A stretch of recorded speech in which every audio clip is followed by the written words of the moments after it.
పల్నాడు జిల్లా పెద్దకూరపాడులో టీడీపీలో ఆశావాల మధ్య పోటీ ఆసక్తి రేపుతోంది. తాను నియోజకవర్గ ఇన్ఛార్జ్ అంటున్నారు కొమ్మాలపాటి శ్రీధర్. అటు పార్టీ ఆదేశిస్తే పెద్దకూరపాడు బరిలో ఉంటానని చెప్తున్నారు భాష్యం ప్రవీణ్. రాష్ట్రంలో మొట్టమొదట గెలిచేది పెద్దకూరపాడు నియోజకవర్గమే అంటున్నారు ప్రవీణ్. 2-3 రోజుల్లో పార్టీ అభ్యర్థిని ప్రకటించే అవకాశం ఉందన్నారు. వైకుంఠపురం వెంకన్న సన్నిధిలో భాష్యం ప్రవీణ్ ప్రత్యేక పూజలు చేశారు. ఇటు శ్రీధర్ అమరావతి మండలం ఎన్రాయి శివాలయంలో ప్రత్యేక పూజలు చేశారు. ఇద్దరూ ఎన్నికల ప్రచారాన్ని మొదలు పెట్టేశారు. అభ్యర్థి ఎంపిక విషయంలో పార్టీ అధినేత నిర్ణయమే ఫైనల్ అంటున్నారు భాష్యం ప్రవీణ్. పెదకూరపాడు నియోజకవర్గం అనేది అభ్యర్థులతో సంబంధం లేకుండా తెలుగుదేశం పార్టీకి కట్టుబడి ఉండే నియోజకవర్గం. ఇది రాష్ట్రంలోనే తెలుగుదేశం పార్టీకి ఫస్ట్గా గెలిచే సీట్ ఇదేనండి. పార్టీ అధిష్టానం ఏది నిర్ణయిస్తే దానికి కట్టుబడి ఉంటామండి.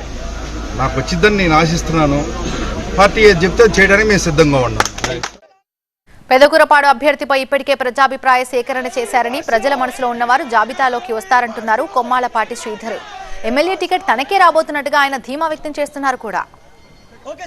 ఈ రోజు వరకు నేను పెదకూరపాడు నియోజకవర్గానికి తెలుగుదేశం పార్టీ తరఫున ఇన్ఛార్జిని కాబట్టి ప్రజానీకానికి అది అటు పార్టీకి ఇటు మా తెలుగుదేశం శ్రేణులకి నేను ఒక సన్నిధిని, అంటే ఒక ఆప్తుడిని, ఒక వారికి ప్రతినిధిని మా నియోజకవర్గ ప్రజలు.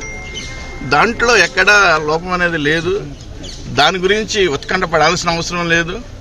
రేపు మాపో మా నాయకుడు ఒక లిస్ట్ ఇస్తాడు. ఆ లిస్టులో ఆయన మనసులో ఉన్నవాళ్ళు, ఈ ప్రజాభిప్రాయాన్ని సేకరణ కూడా జరిగింది కదా, ప్రజల మనసులో ఉన్నవాళ్ళు లిస్టులోకి వస్తారు. ఆ ప్రజల యొక్క అంగీకార అనుగుణంగా రేపు జరుగుతుంది. తప్పనిసరిగా పెదకూరపాడు నియోజకవర్గంలో తెలుగుదేశం జెండా ఎగురుతుంది. ప్రజాసేవకుడిగా శ్రీధర్ ఉంటాడు. అంతే.